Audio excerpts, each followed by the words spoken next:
My sister destroyed my wedding dress 3 days before my ceremony.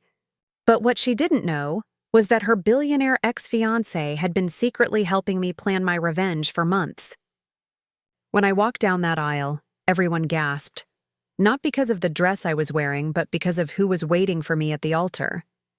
By the time the reception ended, my sister had lost everything she thought mattered, and I had gained something far more valuable than just revenge. I'd love to know which corner of the globe you're watching from. And if this story speaks to you, make sure to subscribe. Tomorrow's video is one you absolutely can't miss. The champagne glass slipped from my trembling fingers, shattering against the hardwood floor of my childhood bedroom. There, hanging from my closet door in ribbons and tatters, was what used to be my grandmother's vintage lace wedding dress. The same dress I'd dreamed of wearing since I was 7 years old. The same dress that had been passed down through 4 generations of Walker women. Olivia! My scream echoed through our parents' house in Malibu. My sister appeared in the doorway, her perfectly manicured nails examining themselves with theatrical innocence. "Oh my God, Isabella, what happened to your dress?" The fake concern in her voice made my stomach turn. I knew that look. The same expression she'd worn when she accidentally deleted my college applications. When she mistakenly told my high school boyfriend I was cheating on him. When she, coincidentally, applied for the same internship I'd been preparing for all semester. You know exactly what happened. I picked up a piece of the delicate lace, watching it crumble between my fingers like ancient paper. 3 days before my wedding, Olivia. 3 days. She shrugged, her blonde hair catching the afternoon sunlight streaming through the windows. Maybe it was the dry cleaner? You know how careless they can be with vintage fabrics. I hadn't taken it to the dry cleaner. The dress had been hanging in this very spot, pristine and ready, when I left for my bachelorette dinner last night. The same dinner Olivia had conveniently skipped, claiming she had food poisoning. "This is about Marcus, isn't it?" I said, my voice barely above a whisper. "You can't stand that someone chose me over you for once." Her mask slipped for just a moment, and I saw the familiar flash of spite in her green eyes.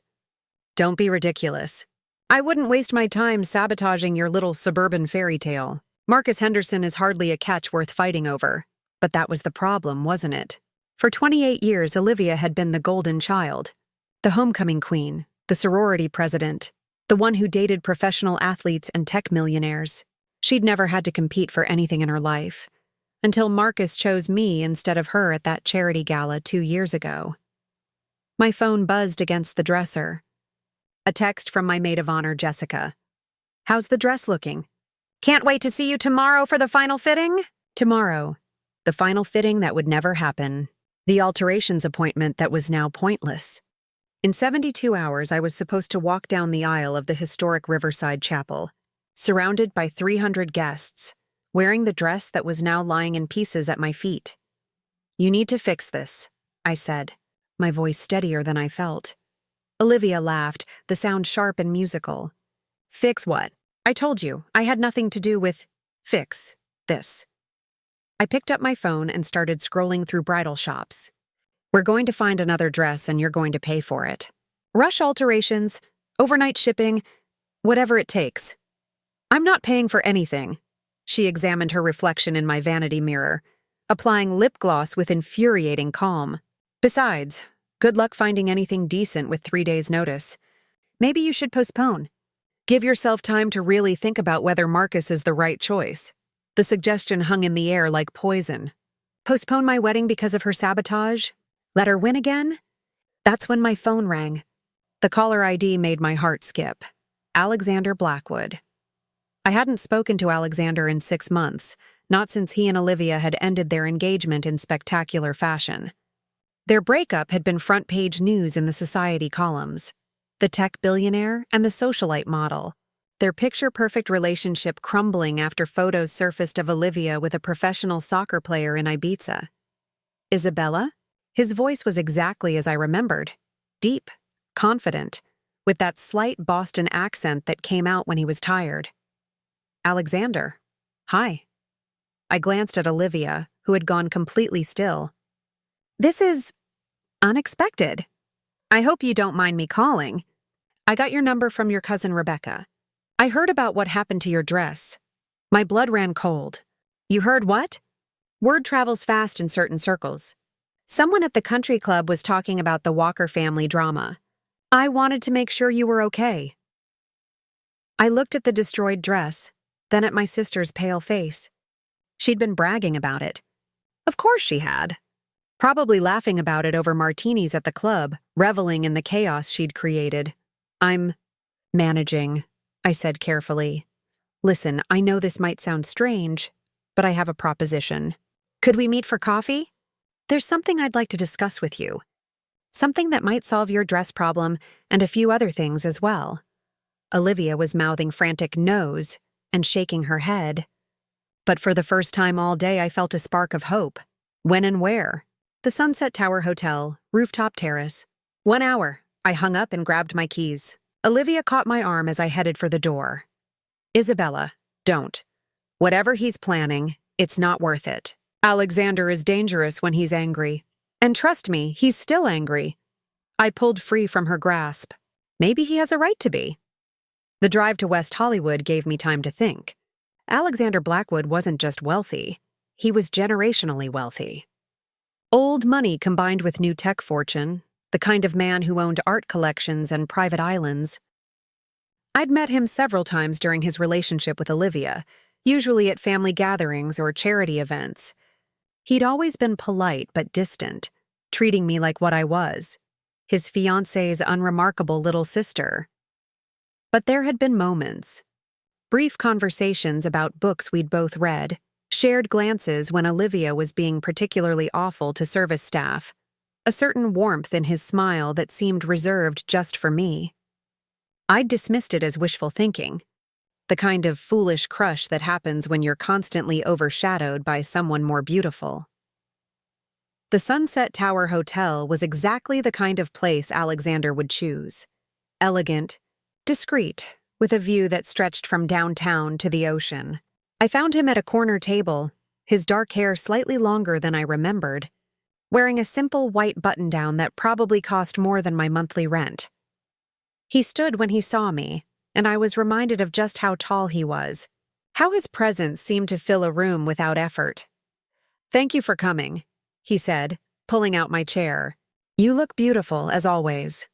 I'd thrown on jeans and a simple blouse, my hair still messy from crying over the dress. "I look like a disaster." "You look like someone who's had a difficult day." "Would you like some wine? Coffee?" "Wine," I said immediately. "Something strong." He ordered a bottle of something French and expensive while I tried to process what was happening. 3 hours ago, I'd been planning my final dress fitting. Now I was sitting across from my sister's ex-fiancé, a man worth more than some small countries, discussing my personal catastrophe. "So," I said when the wine arrived, "you mentioned a proposition." Alexander leaned back in his chair, his gray eyes studying my face with an intensity that made me suddenly self-conscious. "Tell me, Isabella, what do you know about revenge?" The question hung between us like a challenge. Alexander's fingers drummed against the marble table, his wedding ring, or rather the absence of where it used to be, catching my attention. "Revenge?" I repeated, taking a larger sip of wine than was probably wise. "I know it's supposed to be a dish best served cold, but right now I'm feeling pretty heated." A smile tugged at the corner of his mouth. "Good. Heat can be useful if it's channeled properly." He pulled out his phone and showed me a photo. It was a wedding dress. Not just any dress, but something that belonged in the Metropolitan Museum. Silk so pure it seemed to glow, with hand-sewn pearls creating intricate patterns across the bodice. This belonged to my grandmother, Catherine Blackwood. She wore it when she married my grandfather in 1952. I nearly choked on my wine. "Alexander, it's breathtaking, but I can't possibly—" "It's been sitting in a climate-controlled vault for 70 years, he interrupted. Catherine always said it was meant to be worn by someone who understood the value of true partnership. Someone who wouldn't take marriage lightly. His eyes met mine. Someone unlike your sister. The dig at Olivia was subtle, but unmistakable. I found myself leaning forward. "What exactly are you proposing?" Alexander signaled the waiter for another bottle before answering. "Olivia destroyed something precious to you, didn't she?" Something irreplaceable that connected you to your family's history. My grandmother's dress. Yes. And in 3 days, she expects to watch you walk down that aisle in some last-minute substitute. Probably looking desperate and defeated. She wants to see you diminished. The accuracy of his assessment was unsettling. That's probably true.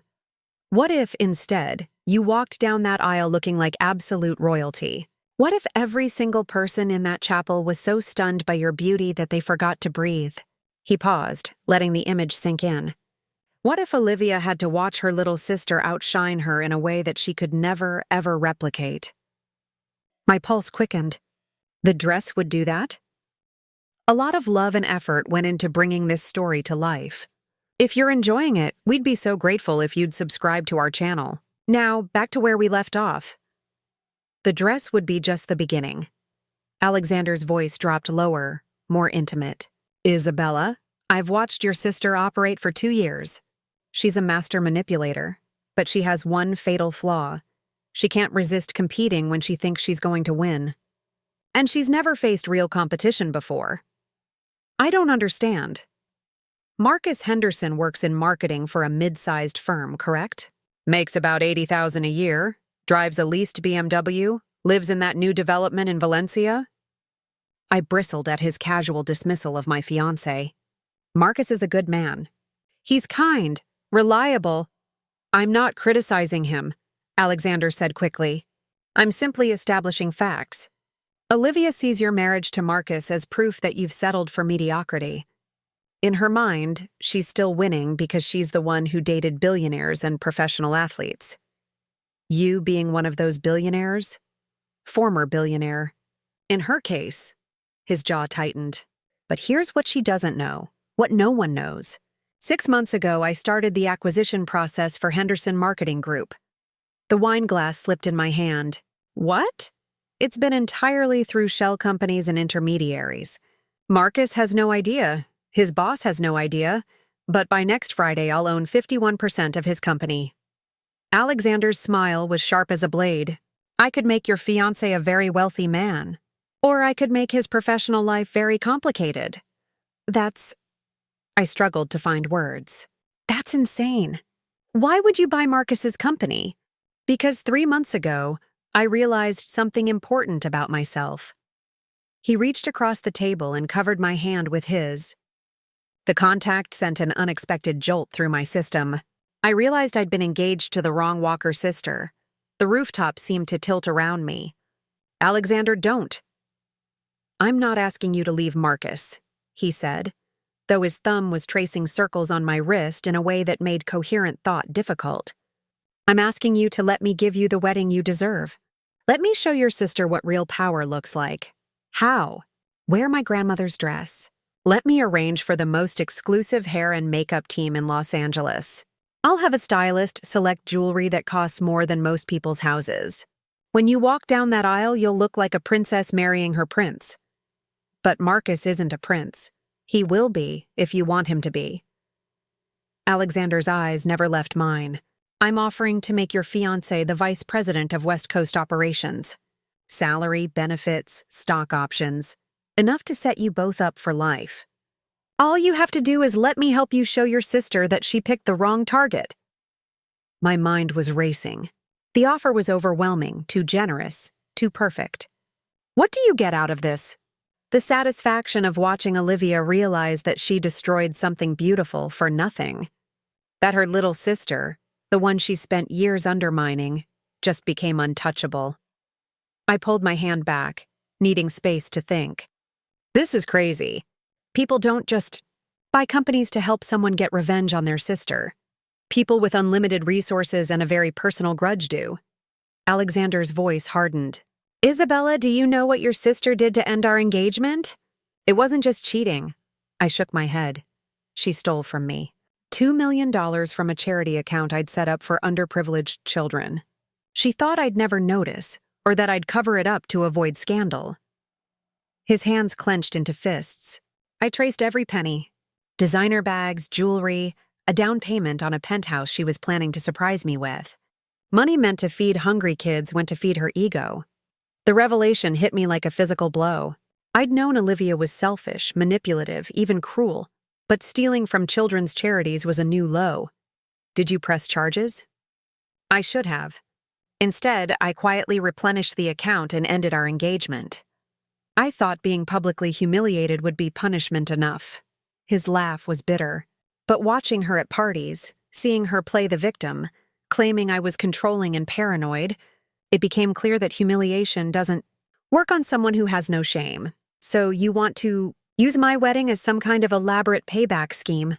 I want to use your wedding to show everyone, including your sister, exactly who you are. Not the quiet little sister living in someone else's shadow, but Isabella Walker, a woman worthy of the finest things in life. He leaned forward again. A woman who deserves better than having her most precious possessions destroyed by someone who claims to love her. The waiter appeared with our second bottle, and I realized the sun was starting to set, painting the sky in shades of pink and gold. We'd been talking for over 2 hours, and I still felt like I was standing on the edge of a cliff, deciding whether to jump. The dress, I said finally. I'd need to see it first. Alexander's smile was triumphant. Of course. My driver can take us to the vault right now, and Marcus? He can't know about any of this. The company acquisition, the dress, none of it. He'd never accept charity, especially not from someone he sees as his social superior.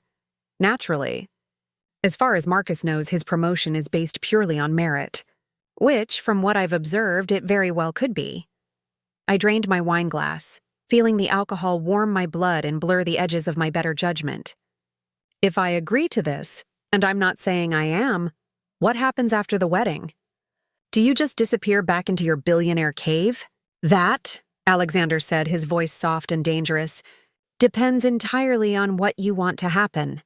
The implication in his words was unmistakable, and for the first time since finding my destroyed dress, I felt something other than rage and desperation. I felt alive. The Blackwood family vault was nothing like I'd imagined. Instead of some musty basement storage facility, Alexander led me through the marble lobby of a Beverly Hills high-rise to a temperature-controlled floor that resembled a luxury boutique more than a storage space. The Blackwood collection, he explained, his keycard granting us access to a room lined with glass cases, art, jewelry, historical documents, and family heirlooms spanning 4 generations. Each display case held treasures that belonged in museums.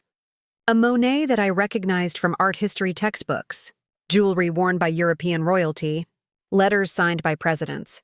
But Alexander walked past all of it, leading me to a single case in the center of the room. The dress was even more spectacular in person. The silk seemed to capture and reflect light from within, creating an almost ethereal glow. The hand-sewn pearls formed delicate vines that spiraled around the bodice, and the train was easily 12 feet long. She was tiny, I breathed, noting the dress's diminutive size. 5'2", 98 pounds soaking wet, Alexander confirmed, but she had the presence of someone twice her size. My grandfather used to say she could command a room just by walking into it. I studied the measurements displayed on the placard. Alexander, this is beautiful, but there's no way. My personal tailor is already standing by, he interrupted. Giorgio Benedetti. He's flown in from Milan specifically for this project. He worked on the Duchess of Cambridge's wedding alterations. Alexander's confidence was absolute. He'll make it fit you perfectly. The casual mention of royal connections made my head spin. This wasn't just revenge. It was revenge at a level I hadn't even known existed. When would this happen? Tonight. Giorgio is waiting at my estate in Pacific Palisades. Hair and makeup trials tomorrow morning with the same team that prepares actresses for the Academy Awards. Final dress fitting tomorrow evening. I turned away from the dress, overwhelmed. This is moving too fast. I need time to think. Time is the one thing we don't have, Alexander said gently. Your wedding is in 48 hours. If we're going to do this, we need to start now. My phone buzzed with a text from Marcus. Dinner with your parents went well. Your mom seems stressed about the dress situation. Whatever you decide, I support you. Love you. The sweetness of the message nearly broke my resolve. Marcus was a good man, honest, loyal, uncomplicated. He didn't deserve to be a pawn in whatever game Alexander and I were playing. What if I say no? I asked. Then you go home, spend tomorrow frantically searching for an off-the-rack dress, and walk down that aisle knowing your sister won. Alexander's tone remained neutral, but I caught the disappointment in his eyes. And I go back to my original plan, which is legal action. Criminal charges for the charity theft, civil suits for breach of contract, and a very public accounting of everything your sister did during our relationship. His smile was cold. It won't be pretty, but it will be thorough. The threat hung in the air. Alexander wasn't just offering me revenge. He was showing me what real power looked like. The choice was mine. Be his partner in an elegant solution, or watch him destroy Olivia through the courts. You'd really do that to her? Isabella, your sister stole money from children with cancer. She manipulated, lied, and cheated her way through our entire relationship. She destroyed something precious to you out of pure spite. His voice hardened. What exactly has she done to earn my mercy? He had a point. Olivia had spent our entire lives taking what she wanted without consequence. Maybe it was time someone made her face reality. I looked at the dress again, imagining myself wearing it. Imagining the look on my sister's face when I walked into that chapel looking like a queen. If I do this, I said slowly, I want your word that Marcus never finds out about the company acquisition. As far as he knows, his success is his own. Done. And after the wedding, this ends. Whatever this is between us, I gestured between us, it stops.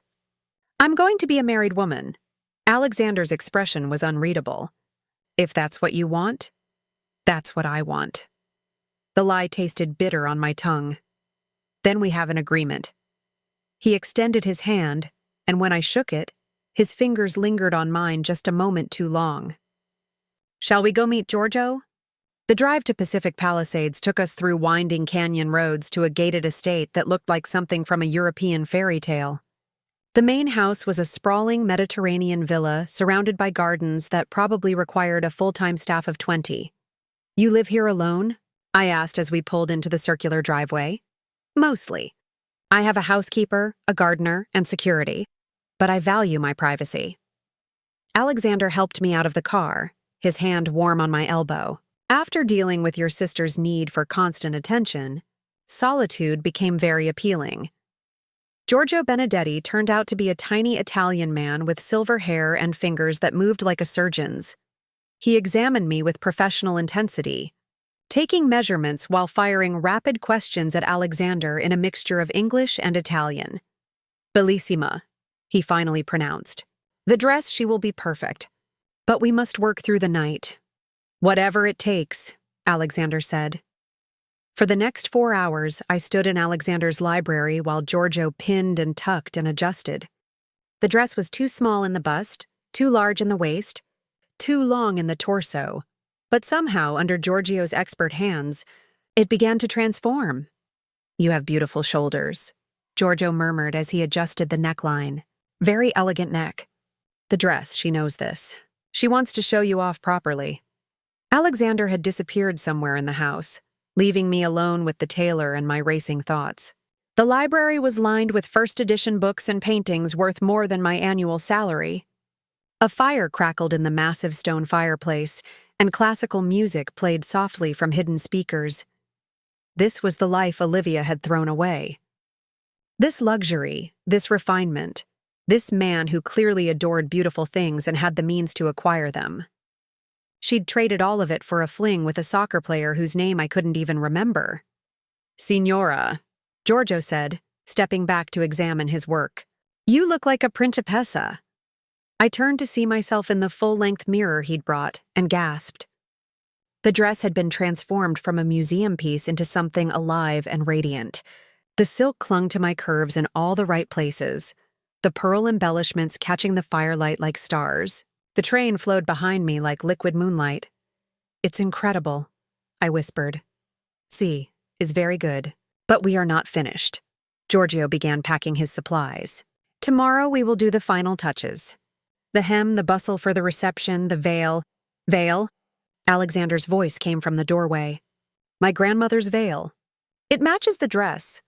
I turned to face him, still wearing the gown, and something shifted in the air between us. His eyes widened slightly, and for a moment he looked almost vulnerable. "Isabella," he said softly. "You look like a woman about to marry someone else," I finished, though my voice lacked conviction. "Yes," he agreed. "You do." Giorgio began helping me out of the dress, chattering about scheduling and final fittings, but I barely heard him. Alexander's gaze had left me feeling exposed in a way that had nothing to do with the intricate process of removing the gown. By the time I was back in my regular clothes, it was nearly midnight. Alexander offered to drive me home, but I declined. I needed space to process what had just happened. "Second thoughts?" he asked as he walked me to my car. "Third and fourth thoughts," I admitted. "But no, I'm not backing out. Olivia needs to learn that actions have consequences. And Marcus? Have you decided what you'll tell him?" I considered this. My fiancé would ask questions about the dress, about where I'd found something so spectacular on such short notice.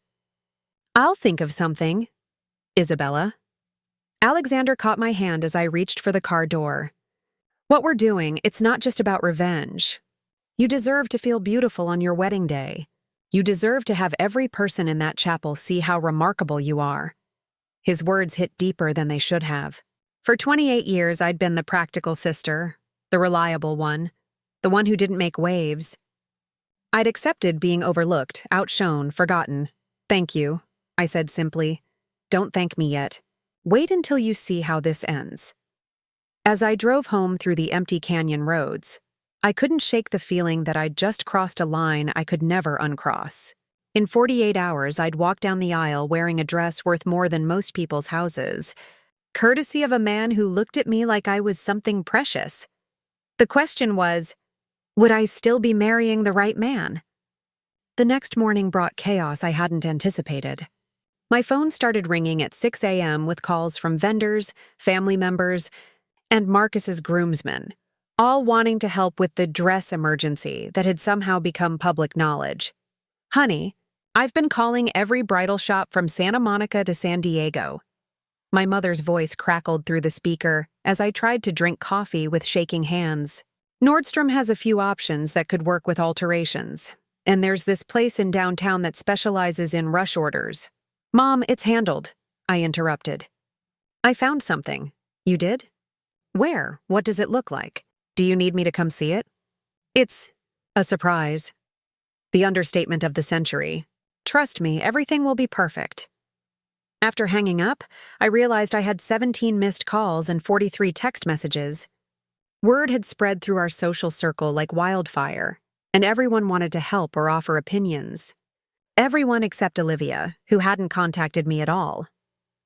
At 9 a.m. sharp, a black sedan arrived at my apartment. The driver handed me an envelope with my name written in Alexander's distinctive handwriting. "Isabella, your transformation begins now." Elena Martinez is the makeup artist who prepared Charlize Theron for the Met Gala. Jean-Claude Rousseau flew in from Paris specifically for your hair. They're waiting at the Four Seasons Spa. Enjoy being treated like the queen you are. APS. Your sister called my office this morning, claiming she was your wedding planner and needed to discuss last-minute changes to our arrangement. I told her we had no arrangement to discuss. The postscript made my stomach clench. Olivia was fishing for information, which meant she suspected something. I needed to be more careful. The Four Seasons Spa had been completely cleared for my arrival. Elena, a striking woman with intricate tattoos covering her arms, studied my face like an artist examining a blank canvas. "Alexander showed me photos," she said in a slight Spanish accent. "You have incredible bone structure. Classic, timeless. We're going to enhance what's already perfect." For the next 3 hours, I was pampered in ways I'd never experienced. A facial that left my skin glowing, eyebrow shaping that somehow made my entire face look different, and makeup techniques that Elena explained were Hollywood secrets.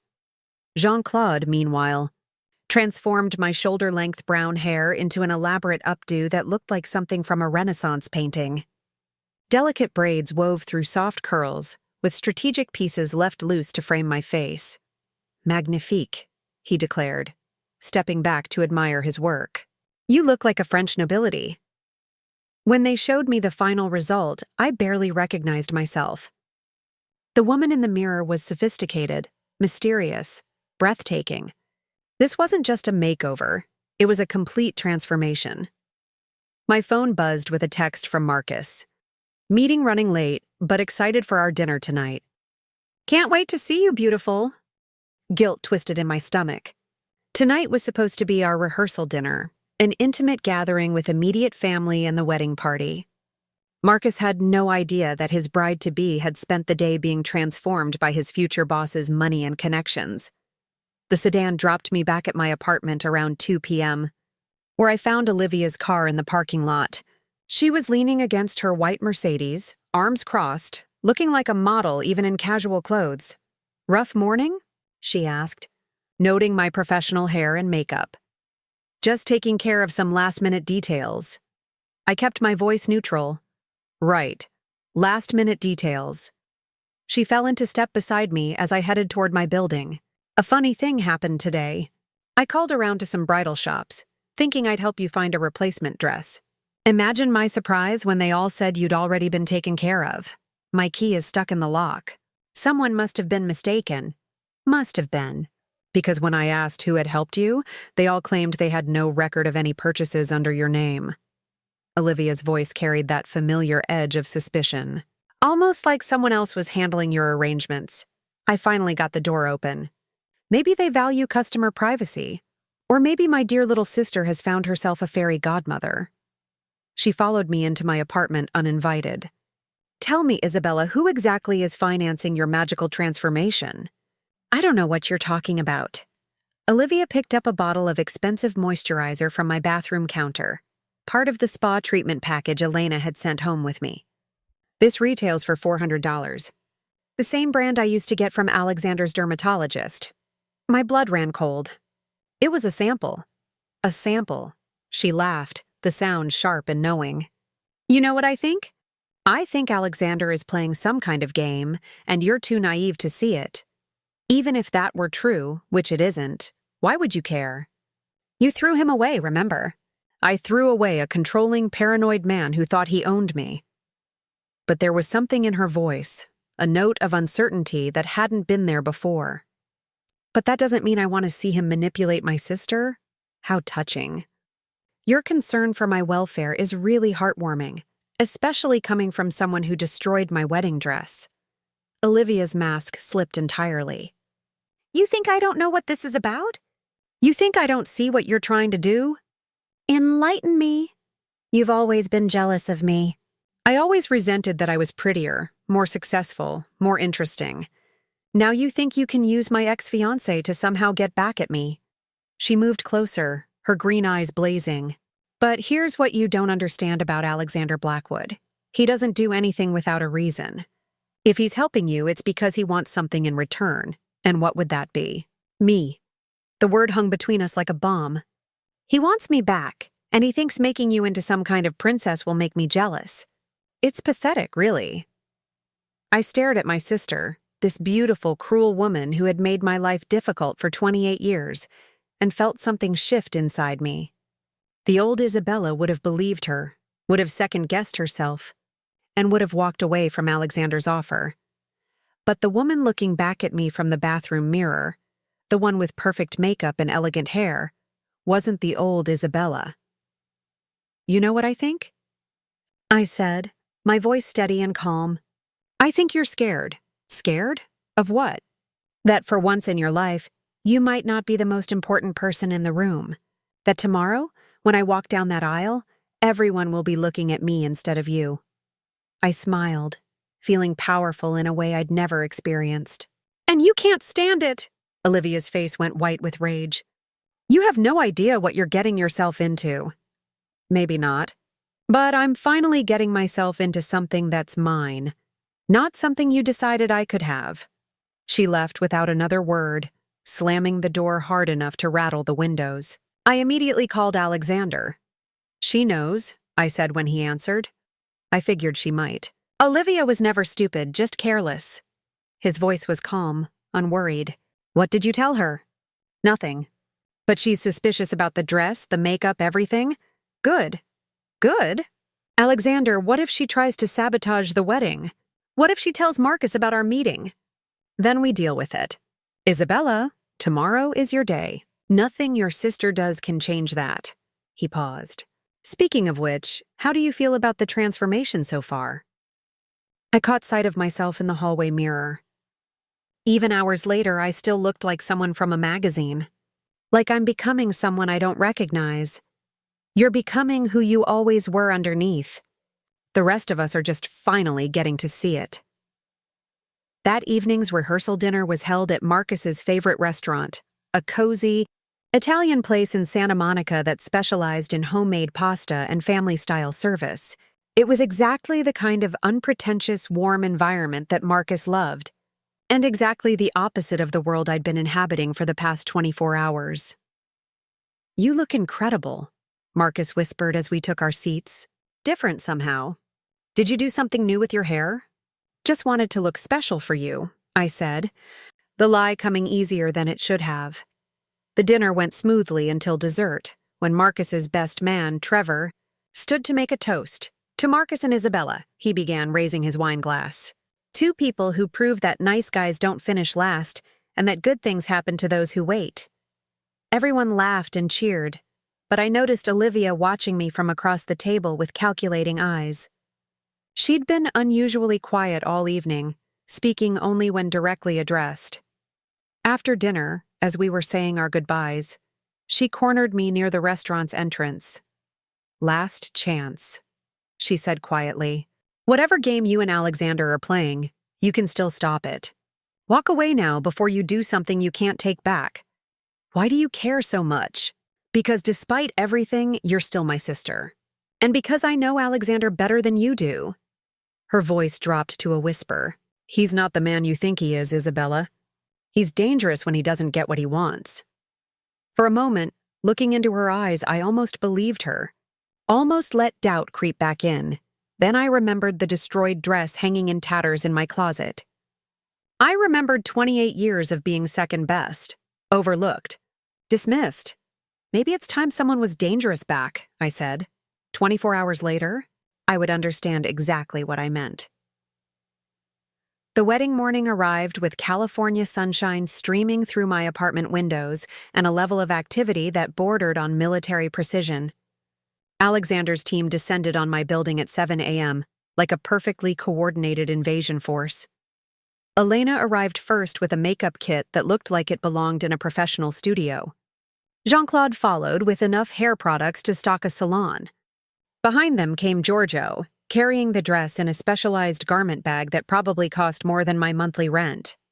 Today, we create magic, Giorgio announced, transforming my living room into a makeshift bridal suite. While they worked, I tried to process the surreal nature of what was happening.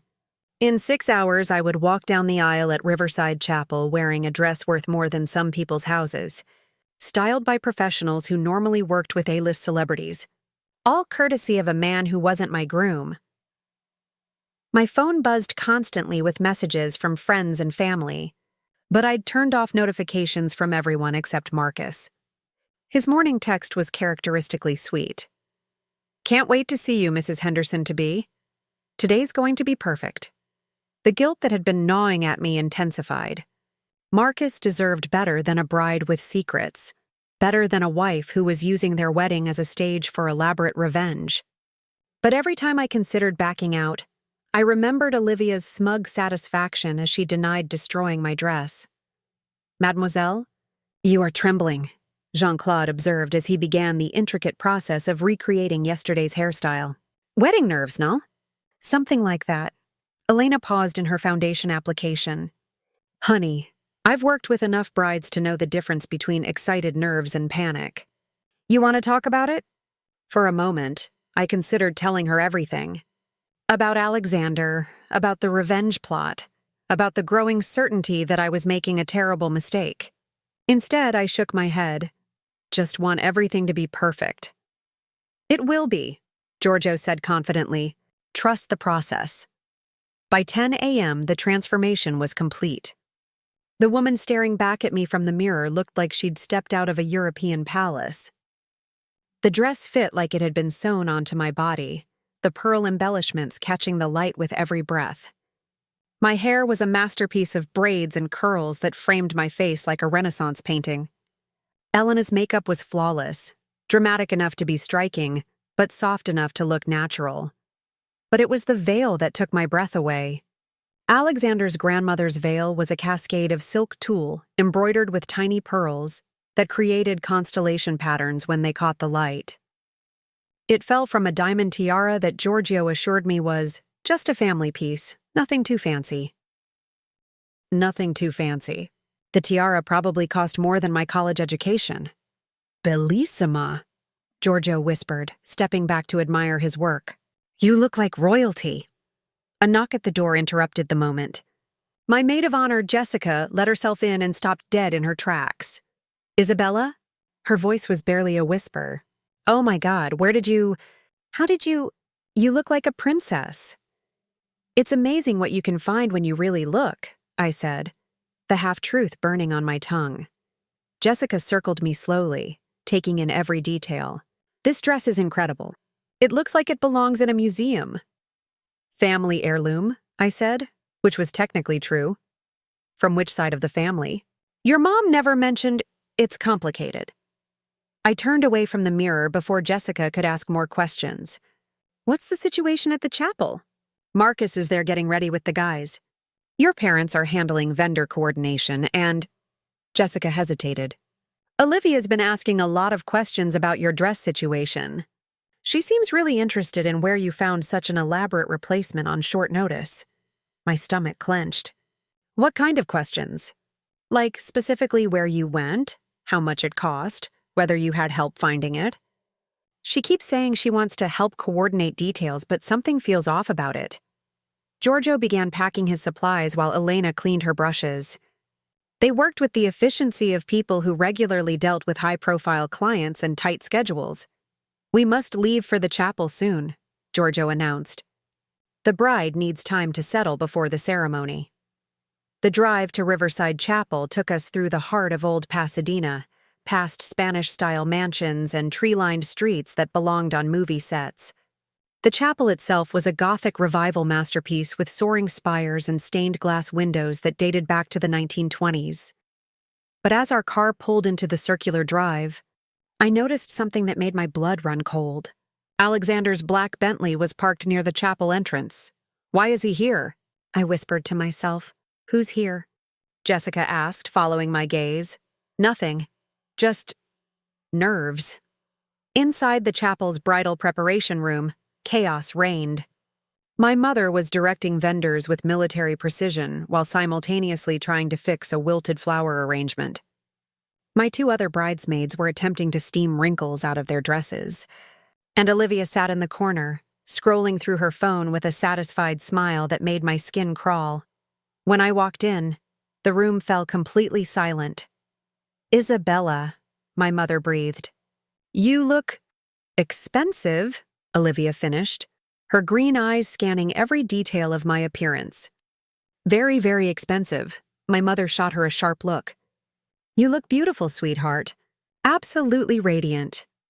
The bridesmaids rushed to examine the dress, exclaiming over the intricate beadwork and the weight of the silk.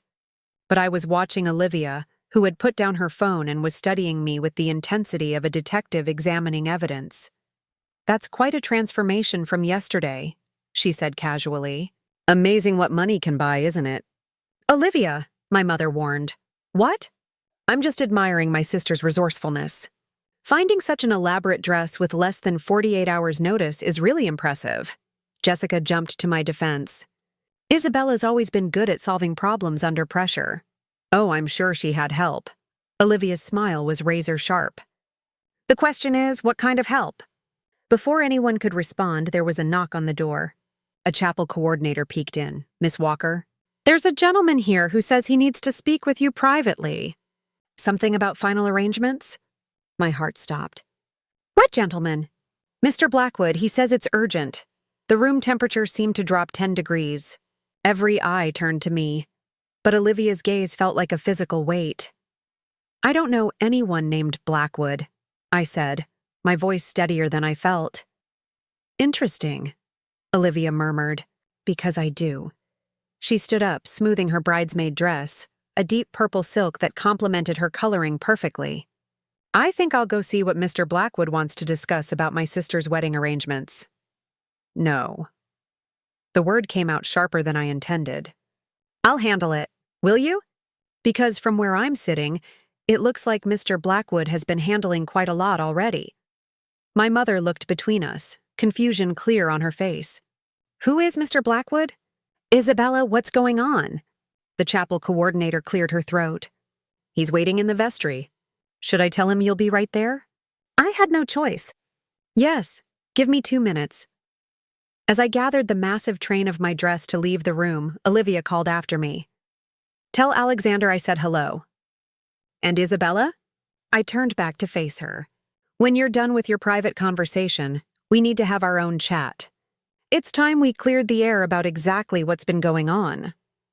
Walking through the chapel corridors in the elaborate gown felt like moving through a dream.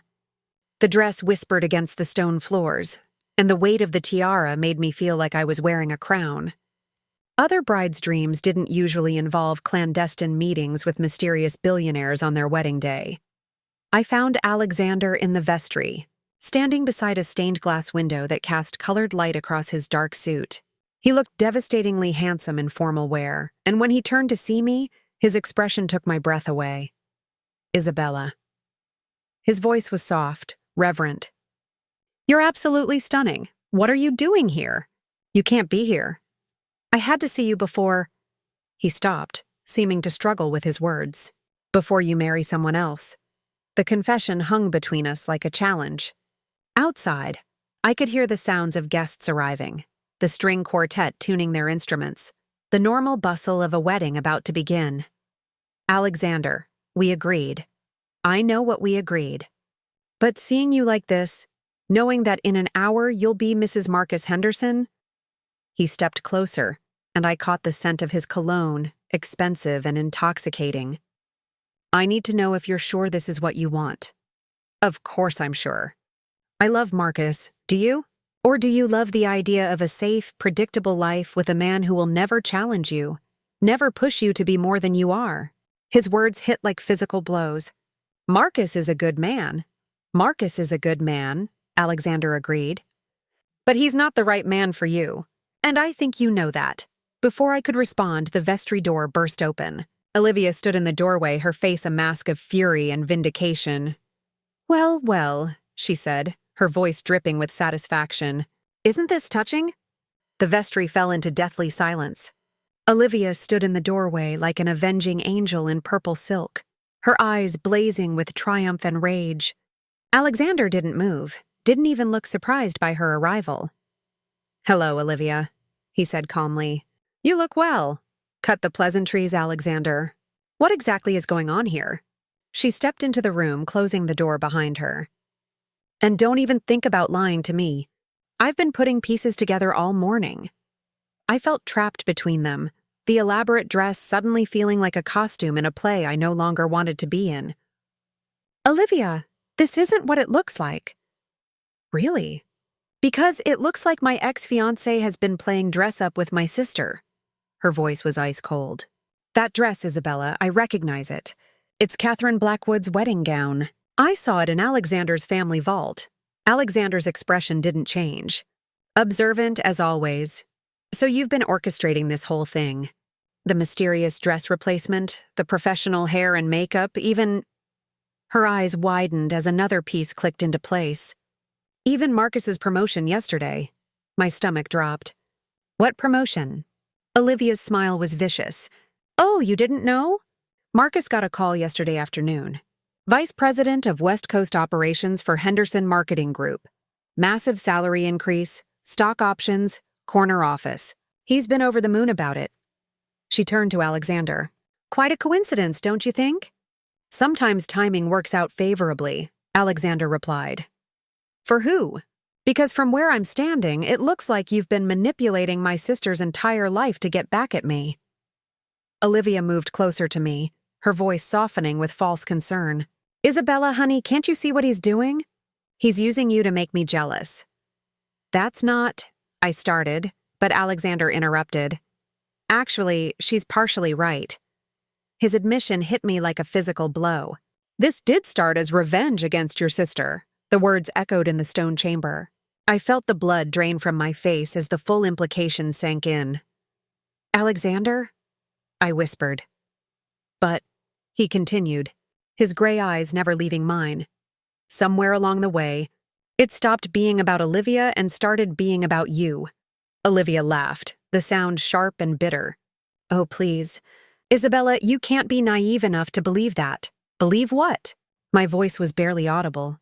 That Alexander Blackwood, a man who could have any woman in the world, would genuinely fall for Marcus Henderson's future wife. Olivia's words were surgical in their precision. You're pretty, Isabella, especially all dressed up like this. But you're not worth destroying a man's business empire over. What do you mean destroying his business? I looked between them, panic rising in my chest. Alexander's jaw tightened. Tell her, Olivia. Tell her what you've been doing while we've been talking. My sister's smile was triumphant. I've been making some calls. See, Marcus is about to become the fall guy for some very creative accounting at Henderson Marketing Group. Embezzlement, fraud, misappropriation of funds, all with his new executive access and signature authority. The room tilted around me.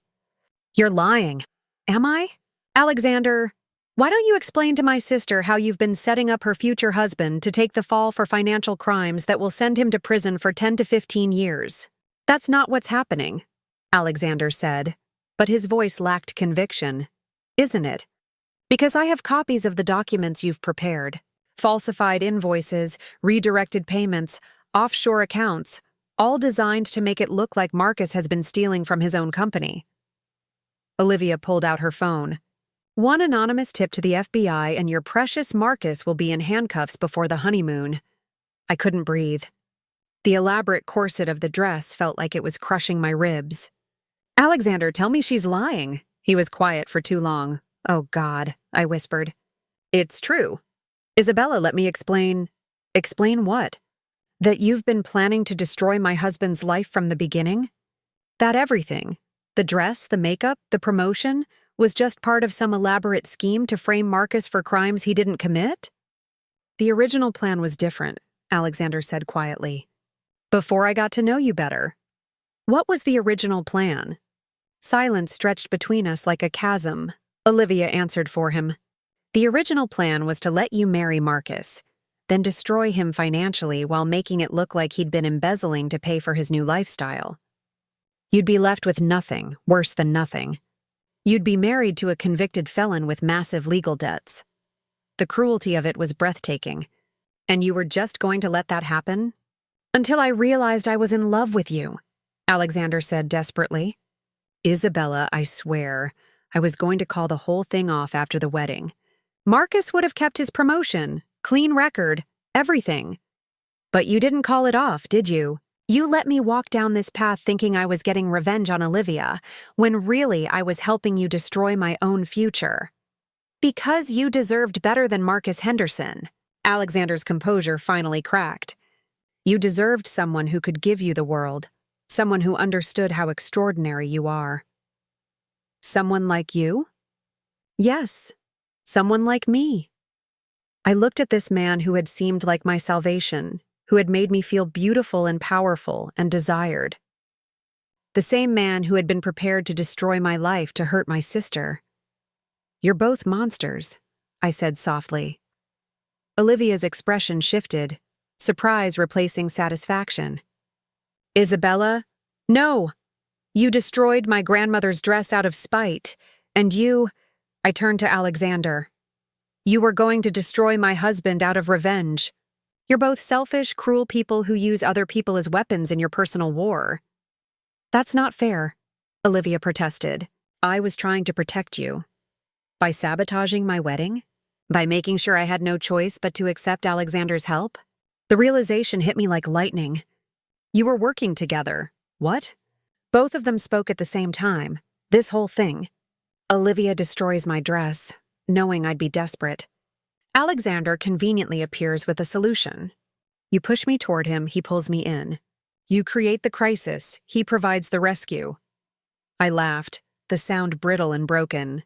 How long have you two been planning this? Isabella, you're being paranoid, Olivia said, but her voice wavered. Am I? Because this is exactly the kind of elaborate game you'd both play. Olivia gets to see me humiliated when the truth comes out, and Alexander gets his revenge by watching me lose everything I care about. Alexander stepped toward me. That's not what this is. Then prove it. Call off whatever you have planned for Marcus. Destroy the false evidence, cancel the FBI tip, make this right. I can't. Why not? Because Olivia's right about one thing. The documents are already in motion. The investigation was triggered this morning. My legs gave out. I sank into a chair, the massive dress pooling around me like a white silk prison. Marcus doesn't know, does he? He doesn't know anything, Alexander confirmed. He thinks he got promoted based on merit. Outside, I could hear the string quartet beginning the processional music. Guests were taking their seats. Marcus was waiting at the altar, probably straightening his tie and checking his watch, excited to see his bride. I have to tell him, I said, standing up. Tell him what, exactly? Olivia asked. That his promotion is fake? That his business is being investigated for crimes he didn't commit? That his bride has been plotting with his future boss and her sister? I have to warn him. And then what? Alexander's voice was quiet. He runs? Looks guilty? Makes everything worse? I can't let him walk into this blind. If you tell him now, you'll destroy him either way, Olivia pointed out. At least if you go through with the wedding, he'll have a wife who loves him when his world falls apart. The music was getting louder.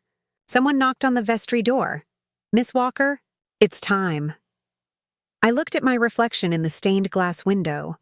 A bride in a dress worth more than a house, about to marry a man whose life was hanging by a thread, surrounded by two people who had manipulated every moment of the last 3 days.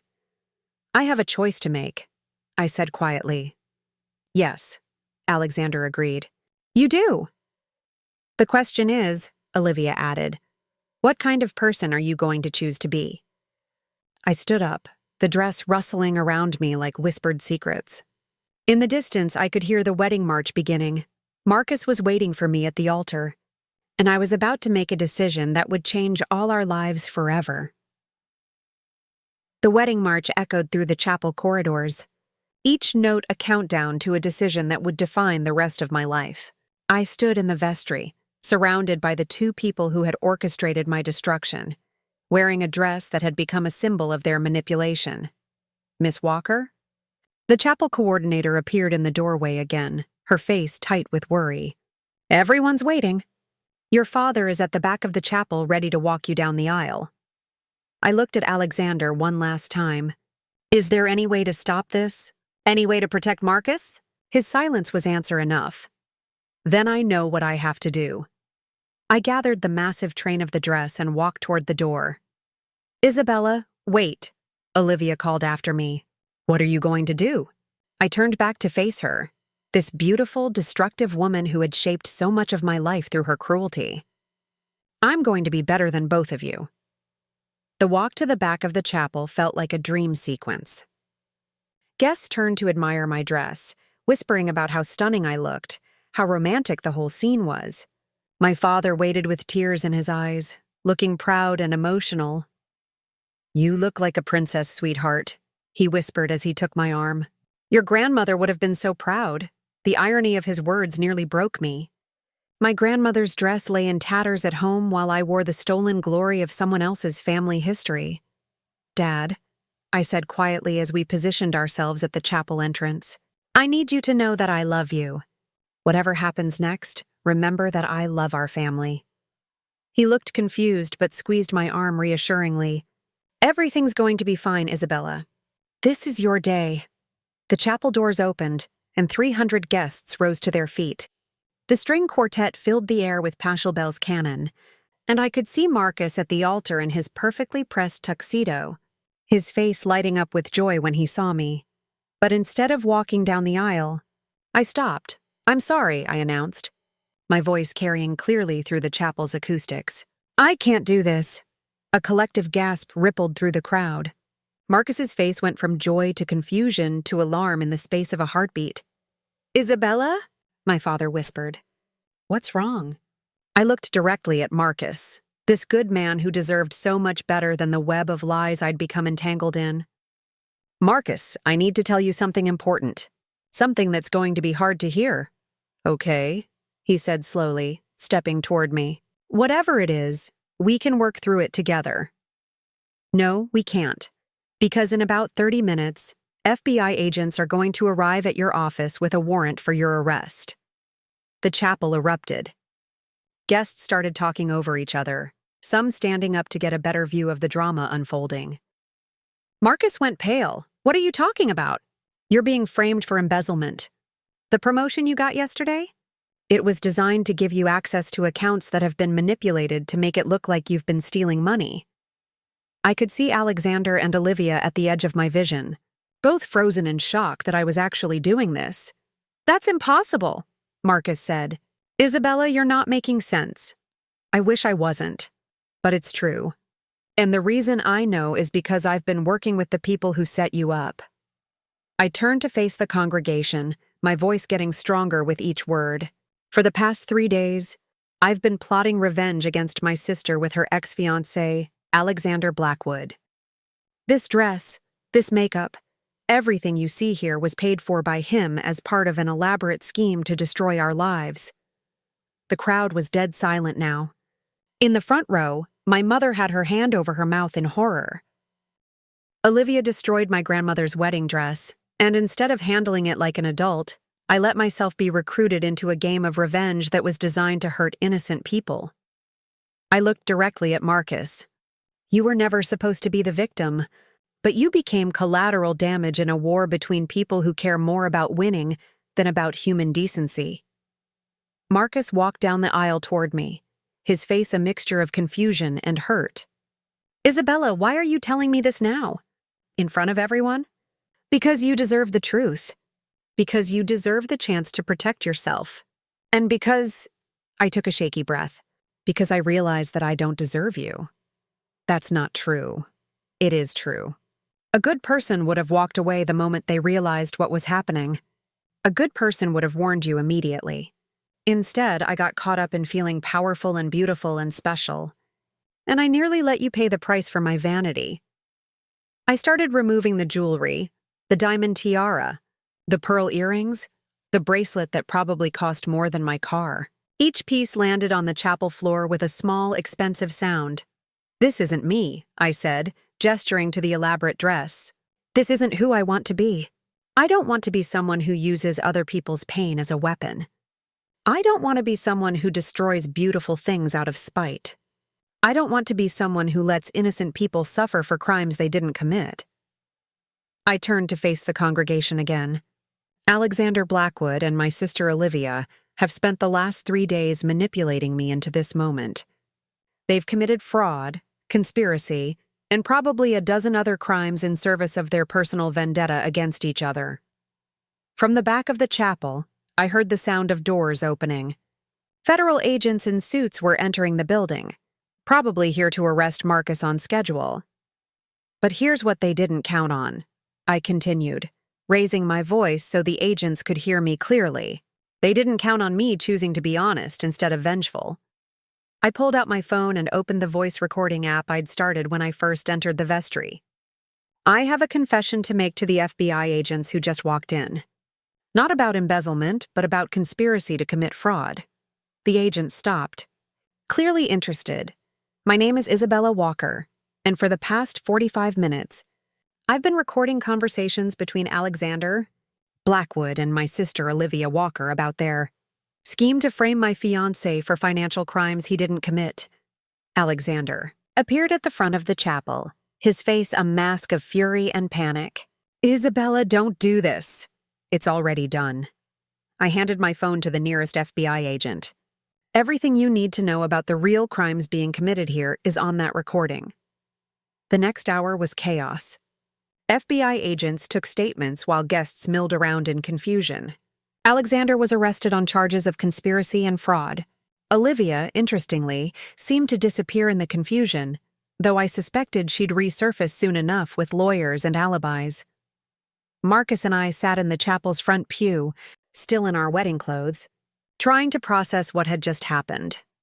"So," he said finally, "no honeymoon in Tuscany?" I laughed, surprising myself. "Probably not. And my promotion? Probably also not happening." He was quiet for a moment. "Isabella, why didn't you just tell me privately? Why did you have to blow up our entire wedding?" "Because I needed everyone to know who I really am, including myself." I looked at him. This good man I'd nearly destroyed. "Marcus, I'm not the woman you fell in love with. I'm someone who was willing to participate in destroying your life because I felt sorry for myself about a dress." People make mistakes. This wasn't a mistake. This was a choice. Multiple choices made over multiple days. I took his hand. "You deserve someone who would protect you from the first moment they sensed danger. Someone who would choose you over revenge, always. And you don't think that's you?" "I know it's not me. At least, not yet." I stood up, the heavy dress rustling around me. "But maybe someday I can become that person."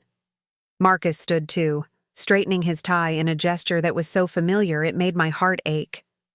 "Isabella, I love you. Whatever happened these past few days, whatever mistakes you think you made, I still love you. I love you too. That's why I'm letting you go."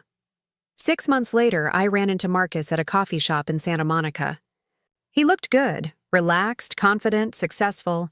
His marketing firm had landed several major clients after the Henderson Group investigation exposed their questionable business practices. "Isabella," he said, seeming genuinely happy to see me.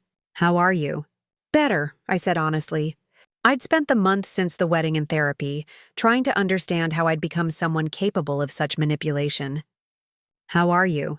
"Good, really good actually." He paused. "I heard about Olivia's trial. My sister had been convicted on multiple counts of fraud and conspiracy. Alexander had plea bargained for a reduced sentence by providing evidence against her. They were both serving time in federal prison. 5 years, I confirmed. She'll probably serve 3 with good behavior." "And how do you feel about that?" "Sad," I said, surprising myself with honesty. "Not sorry for her. She earned every day of that sentence. But sad that it took federal prosecutors to stop a cycle that had been going on our whole lives." Marcus nodded. "For what it's worth, I think you did the right thing. It took courage to blow up your own wedding to tell the truth. It took too long to find that courage.